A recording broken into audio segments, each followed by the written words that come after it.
Hello दोस्तों। दर्द भरी हिंदी कहानियाँ में आप सबका बहुत बहुत स्वागत है। आगे बढ़ने से पहले यदि आपको यह स्टोरी पसंद आए तो प्लीज़ वीडियो को लाइक करें, शेयर करें और हमारे चैनल को सब्सक्राइब करना ना भूलें।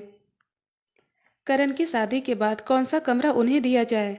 सभी कमरे मेहमानों से भरे हैं, बस एक कमरा ऊपर वाला खाली है। अपने बड़े बेटे आनंद से चाय पीते हुए सीमा बोली, अरे माँ, इसमें इतना क्या सोचना। हमारे वाला कमरा न्यूली वेड के लिए अच्छा रहेगा। हम ऊपर वाले कमरे में शिफ्ट हो जाएंगे, आनंद तुरंत बोला। यह सुन पास बैठी माया मन ही मन बुदबुदा उठी कि आज तक तो हमारा था, अब वह निशा और करण का हो जाएगा। हद हो गई। आनंद ने मेरी इच्छा जानने की भी जरूरत नहीं समझी और कह दिया कि न्यूली वेड के लिए यह अच्छा रहेगा। तो क्या 15 दिन पूर्व की हमारी शादी अब पुरानी हो गई? तभी ताई जी ने अपनी सलाह देते हुए कहा, आनंद, तुम अपना कमरा क्यों छोड़ते हो? ऊपर वाला कमरा अच्छा भला है, उसे लड़कियां सजा सवार देंगी। और हाँ, अपनी दुल्हन से भी तो पूछ लो, क्या वह अपना सुहाग कक्ष छोड़ने को तैयार है? और फिर हल्के से मुस्कुरा दी।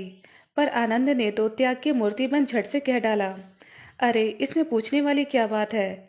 ये नए दुल्हा दुल्हन होंगे और हम 15 दिन पुराने हो गए हैं। ये शब्द माया को उदास कर गए, पर गहमा गहमी में किसी का उसकी ओर ध्यान न गया। ससुराल के रीति अनुसार घर की बड़ी महिलाएं और नई बहू माया बारात में नहीं गए थे, अतः बारात की वापसी पर दुल्हन को देखने की बेसब्री हो रही थी। गहनों से लदी छमछम करती निशा ने करण के संग जैसे घर में प्रवेश किया, वैसे ही कई स्वर उभर उठे। वाह, कितनी सुंदर जोड़ी है। कैसी दूसरी उजली बहू है। करण की यही तो इच्छा थी कि लड़की चांद सी उजली हो। बुआ सास दुल्हा दुल्हन पर रुपए वारते हुए बोली। माया चुपचाप एक तरफ खड़ी देख सुन रही थी। तभी सीमा जी ने माया को नेक वाली थाली लाने को कहा और इसी बीच कंगन खुलाई की रस्म की तैयारी होने लगी। महिलाओं की हंसी ठिठोली और ठहाके गूंज रहे थे, पर माया अपनी कंगन खुलाई की यादों में खो गई। फूल और पानी भरी परात से जब माया ने 3 बार अंगूठी ढूंढ निकाली, तब सभी ने ऐलान कर डाला, भाई अब तो माया ही राज करेगी और आनंद इसका दीवाना बना घूमेगा। पर माया तो आनंद का चेहरा देखने को भी तरसती रही। भाई की शादी की व्यस्तता व मेहमानों दोस्तों की गहमा गहमी में माया का ध्यान ही नहीं आया। माया के कुंवारे सपने साकार होने को तड़पते और मन में उदासी भर देते। फिर भी माया सबके सामने मुस्कुराती बैठी रहती। शाम 4 बजे रीमा ने आवाज़ लगाई, जिसे भी चाय पीनी हो वह जल्दी यहाँ आ जाए, मैं दोबारा चाय नहीं बनाऊंगी। ला, मुझे 1 कप चाय पकड़ा दे, फिर बाहर काम से जाना है। आनंद ने भीतर आते हुए कहा, ठहरो भाई, पहले एक बात बताओ। वह आपके हस्ते विज्ञान व दावे का क्या रहा, जब आपने कहा था कि मेरी दुल्हन एकदम गोरी चिट्टी होगी? यह बात तो करण भाई पर फिट हो गई। कह रीमा जोर जोर से हंसने लगी। अच्छा एक बात बता, मन का लड्डू खाने में कोई बंदिश है क्या? आनंद ने हंसते हुए कहा। तभी ताई सास ने अपनी बेटी रीमा को डपट दिया। यह क्या बेहूदगी है, नई नवेली बहुएं हैं, सोच समझकर बोलना चाहिए। और आनंद, तेरी भी मति मारी गई है क्या, जो बेकार की बातों में समय बर्बाद कर रहा है? शादी के बाद करण और निशा हनीमून पर मनाली चले गए, ताकि अधिकतम समय एक दूसरे के साथ व्यतीत कर सके, क्योंकि 20 दिनों के बाद ही करण को लंदन लौटना था। निशा तो पासपोर्ट और वीजा लगने के बाद ही जा पाएगी। हनीमून पर जाने का प्रबंध आनंद ने ही किया था। ये सब बातें माया को पिछले दिन रीमा ने बताई थी। घर के सभी लोग आनंद की प्रशंसा के पुल बांध रहे थे, पर माया के मन में कांटा सा गड़ गया। मन में आनंद के प्रति क्रोध की ज्वाला उठने लगी। हमारा हनीमून कहाँ गया? अपने लिए इन्होंने कुछ क्यों नहीं सोचा? क्यों? ये सवाल जिन्हें संकोचवश आनंद से स्पष्ट नहीं कर पा रही थी, उसके मन को लहूलुहान कर रहे थे। समय का पहिया करण को लंदन ले गया। ऐसे में निशा अकेलापन अनुभव न करे, इसलिए घर का हर सदस्य उसका ध्यान रखने लगा था। भांजी करिश्मा तो उसे हर समय घेरे रहती। माया तो जैसे कहीं पीछे छूटती ही जा रही थी। तभी तो माया शाम के धुंधलके में अकेली छत पर खड़ी स्वयं से बातें कर रही थी कि मानती हूँ कि निशा को करण की याद सताती होगी, पर सारा परिवार उसी से चिपका रहे, यह तो कोई बात ना हुई। मैं भी तो 2 माह से यही रह रही हूँ, और आनंद भी तो दिल्ली से सप्ताह के अंत में एक दिन के लिए आते हैं। मुझसे हमदर्दी क्यों नहीं? तभी किसी के आने की आहट से उसकी विचारधारा भंग हो गई। माया, तुम यहाँ अकेली क्यों खड़ी हो? चलो नीचे, माँ तुम्हें बुला रही है। और हाँ, कल सुबह की ट्रेन से दिल्ली निकल जाऊंगा। तुम निशा का ध्यान रखना कि वह उदास न हो। वैसे तो सभी ध्यान रखते हैं, पर तुम्हारा ध्यान रखना और अच्छा रहेगा। आनंद आगे कुछ और कहता, उससे पहले कि माया गुस्से से चिल्ला पड़ी, उफ, सबके लिए आपके मन में कोमल भावनाएं हैं, पर मेरे लिए नहीं। क्या मैं इतनी बड़ी हो गई हूँ कि मैं सबका ध्यान रखूं और खुद को भूल जाऊं? मेरी इच्छाएं, मेरी कल्पनाएं, मेरा हनीमून, उसका क्या? आनंद हैरान सा माया को देखता रह गया। आज तुम्हें यह क्या हो गया है माया? तुम निशा से अपनी तुलना कर रही हो क्या? उसके नाम से तुम इतना अपसेट क्यों हो गई हो? नहीं, मैं किसी से तुलना क्यों करूंगी? मुझे अपना स्थान चाहिए आपके दिल में। परसों लीलाबाई बता रही थी कि आनंद भैया तो ब्याह के लिए तैयार ही नहीं थे। वह तो माँ जी 3 सालों से पीछे लगी थी, तब उन्होंने हामी भरी थी। तो क्या आपके साथ शादी की जबरदस्ती हुई है? और उस दिन रीमा ने जो हस्त विज्ञान वाली बात कही थी, इससे लगता है कि आपकी चाहत शायद कोई और थी, पर माया ने बात अधूरी छोड़ दी। उफ, तुम औरतों का दिमागी घोड़ा बिना लगाम के दौड़ता है। तुम इन छोटी छोटी व्यर्थ की बातों का बतंगड़ बनाना छोड़ो और मन शांत करो। अब नीचे चलो, सब खाने पर इंतजार कर रहे हैं। वह दिन भी आ गया जब माया आनंद के साथ दिल्ली आ गई। यहाँ अपना घर सजाते संवारते उसके सपने भी संवर रहे थे। आनंद के ऑफिस से लौटने से पहले वह स्वयं को आकर्षक बनाने के साथ ही कुछ न कुछ नया पकवान, चाय आदि बनाती। फिर दोनों की गप्पों व कुछ टीवी सीरियल देखते देखते रात गहरा जाती, तो दोनों एक दूसरे के आगोश में समा जाते। हाँ, एक बार छुट्टी के दिन माया ने दिल्ली दर्शन की इच्छा भी व्यक्त की थी। तो ये रोमानी घड़ियां साथ बिताने के लिए है। हमारा हनीमून पीरियड है यह। फिर दिल्ली तो घूमना होता ही रहेगा जाने मन। आनंद का यह जवाब गुदगुदा गया था। शनिवार की छुट्टी में आनंद अलसाया सा लेटा था कि तभी मोबाइल बज उठा। आनंद फोन उठाकर बोला, हेलो, अच्छा ठीक है, मैं कल स्टेशन पहुंच जाऊंगा। Okay bye. किसका फ़ोन था? चाय की ट्रे लेकर आती माया ने पूछा। निशा का, वह कल आ रही है, उसे मैं रिसीव करने जाऊंगा। क्या आनंद ने चाय का कप उठा लिया? निशा के आने की खबर से माया का उदास चेहरा आनंद से छिपा ना रह सका। क्या हुआ? अचानक तुम गुमसुम से क्यों हो गई? आनंद ने उसकी ओर देखते हुए पूछा। अभी दिन ही कितने हुए हैं हमें साथ बिताते हुए। अरे यार, उसके आने से रौनक हो जाएगी। कितना हंसती बोलती है। तुम्हारा भी पूरा दिन मन लगा रहेगा। सारा दिन अकेले बोर होती हो। माया की बात बीच में ही काटते हुए आनंद ने कहा।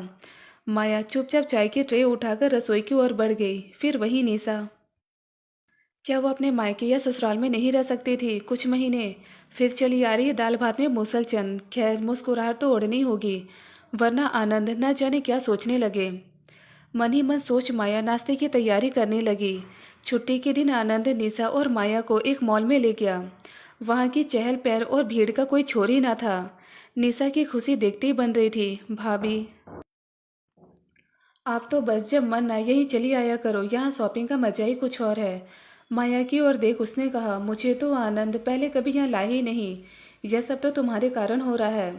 माया उदासी भरे स्वर में बोली। अच्छा, निशा का स्वर उत्साहित हो उठा। वही मॉल में खाना खाते हुए निशा की आंखें चमक रही थी। बोली, वाह, खाना कितना स्वादिष्ट है।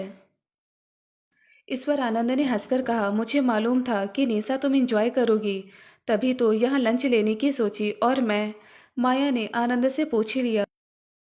अरे, तुम तो मेरी अर्धांगिनी हो, जो मुझे पसंद वही तुम्हें भी पसंद आता है।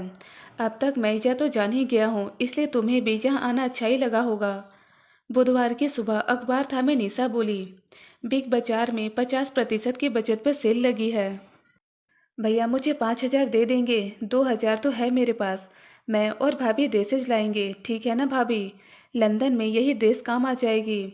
हाँ हाँ, क्रेडिट कार्ड ले लेगी माया, दोनों शॉपिंग कर लेना। माया आनंद को मुंह बाय खड़ी देखती रह गई कि क्या वह यही आनंद है जिन्होंने कहा था कि पहले शादी में मिली ड्रेसेज को यूज करो, फिर नहीं खरीदना। तो क्या निशा को ड्रेसेज का ढेर नहीं मिला है शादी में? ये छोटी बड़ी बातें माया का मन करवाहट से भरती जा रही थी। उस दिन तो माया का मन जोर से चिल्लाना चाहा था, जब निशा बिस्तर में सुबह 9 बजे तक चैन की नींद ले रही थी और वह रसोई में लगी हुई थी। तभी आनंद ने निशा को चाय देकर जगाने को कह दिया।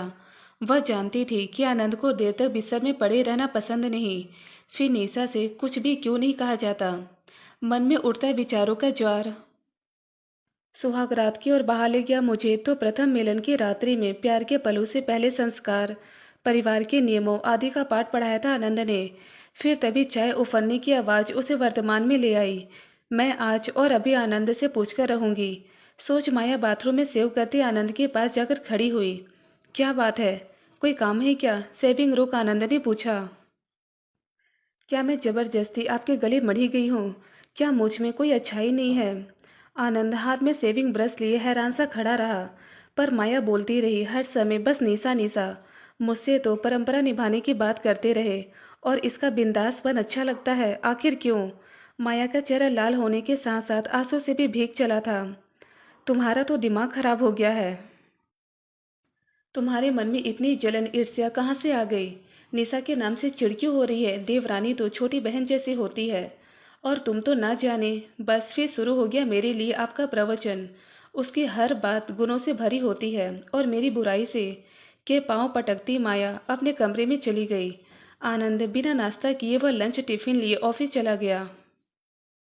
उस दिन माया को माइग्रेन का अटैक पड़ गया। सिर दर्द धीरे धीरे बढ़ता उसकी सहन शक्ति से बाहर हो गया। उल्टियों के साथ साथ चक्कर भी आ रहा था। निशा ने मेडिकल किट छान मारी पर दर्द की कोई गोली नहीं मिली। उसने आनंद को फ़ोन किया तो सेक्रेटरी ने बताया कि वे मीटिंग में व्यस्त है। इधर माया अपना सिर पकड़ रोई जा रही थी। तभी निशा 10 मिनट के अंदर ऑटो द्वारा मेडिकल स्टोर से दर्द की दवा ले आई और कुछ मान मनोहार तथा कुछ जबरदस्ती से माया को दवा खिलाई। माथे पर बाम मलकर धीरे धीरे सिर माथे को तब तक दबाती रही जब तक माया को नींद नहीं आ गई। करीब 2 घंटे बाद माया की आंखें खुली। तबीयत में काफ़ी सुधार था, सिर हल्का लग रहा था। उसने उठकर इधर उधर नजर दौड़ाई तो देखा निशा 2 कप चाय व स्नैक्स लेकर आ रही है। अरे भाभी, आप उठो नहीं, यह लो चाय और कुछ खा लो। शाम के खाने की चिंता मत करना, मैं बना लूँगी। हाँ, आप जैसा तो नहीं बना पाऊँगी पर ठीक ठाक बना लूँगी। क्या उसने चाय का प्याला माया को थमा दिया। माया निशा के इस व्यवहार को देख उसे ठगी सी देखती रह गई। क्या हुआ भाभी? मुझे माफ़ कर दो निशा, मैंने तो ना मालूम क्या क्या सोच लिया था। तुम्हें प्रतिद्वंदी के रूप में देख रही थी। और नहीं नहीं भाभी, और कुछ मत कहिए आप। अब मैं आपसे कुछ नहीं छिपाऊंगी। सच में ही मुझे अपने रंग रूप पर अभिमान रहा है। मुझ में उतना धैर्य नहीं जितना आप में है। इसलिए मैं आपको चिढ़ाने के लिए अपने में व्यस्त रही, आपकी कोई मदद नहीं करती थी। भाभी, आप मुझे माफ़ कर दीजिए।